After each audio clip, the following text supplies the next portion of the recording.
Welcome back to the project management course. In this module, we will continue with looking at another knowledge area, which is the project communication management. The project communication management is a collection of processes which helps make sure that the right messages are sent, received, and understood by the right people. In other words, when you manage a project, you want to be sure that you use the right means of communication to get to the right people that needs to receive that communication, which also means that one way of communicating may not suit all the purpose that you want for your project and in managing other people. So what does this actually mean?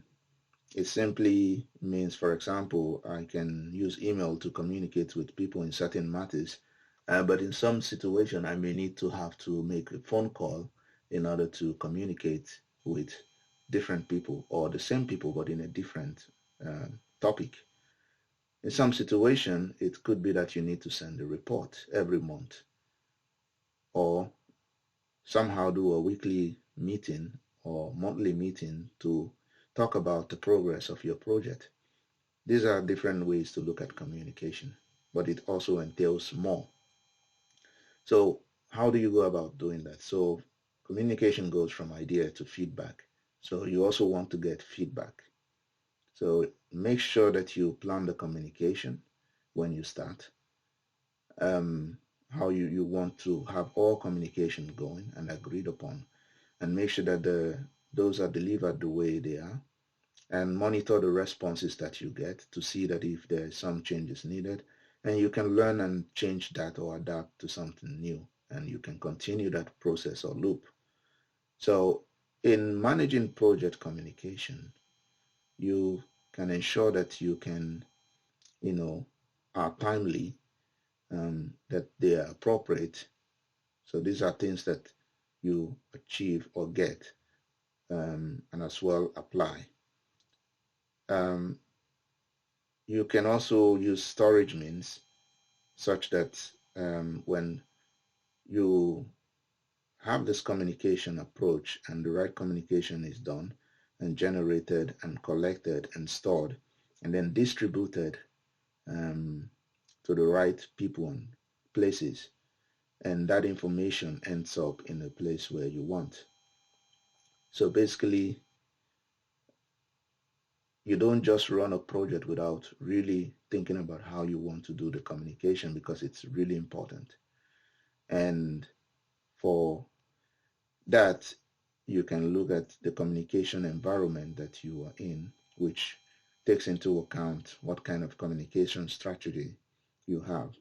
So, and what kind of organizational structure in place and culture, and what kind of communication methods there are in terms of which kind of communication channels you want to look at. What tools do you have available and support do you need or have, and the frequency of communication that you will need. What are the differences when you talk about communication? Cognitive has to do with culture and also the skills, because sometimes it could be a language barrier that you have to take your time in speaking the way you speak, or communicate or do the information transfer in a way that people understand, even if they are from different culture. And the communication systems that you can use that is already in place, which could be a feedback system to share ideas and within the project learn a lot of things, and system of sharing where information will be put like on a SharePoint or on a storage location in the company's database, and of course communication metrics in terms of responsibility or how you look at different stakeholders in that sense.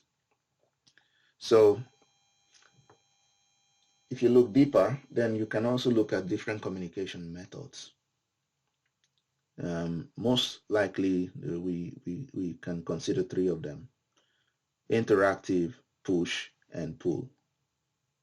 So for interactive, it's more like face-to-face, which is very effective in many cases.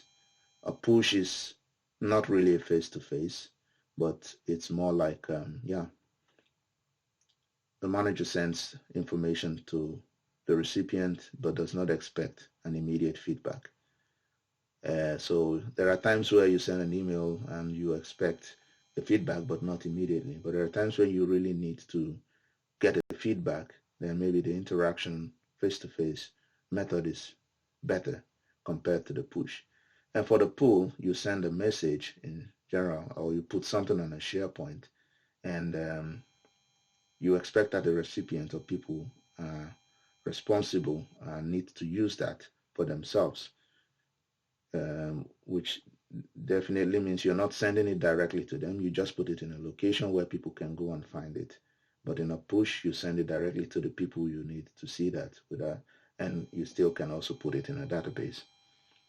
And therefore, in trying to plan your communication and manage your communication and monitor it, you need a number of inputs in each of this process and tools and techniques to work with in order to get the right output, like your communication management plan and project management plan updates, as well as how you will communicate, and also some document update, and if there are processes in the organization that needs update as well. And in monitoring, you can also look at work performance indication or information that helps you communicate progress and change requests, in which you need to also communicate that. And together, putting all this together helps you to manage your project in a better way. So as project managers, you need to think around this, have it in mind, and use it as it fits the organization and your project in order to achieve the best. Thank you.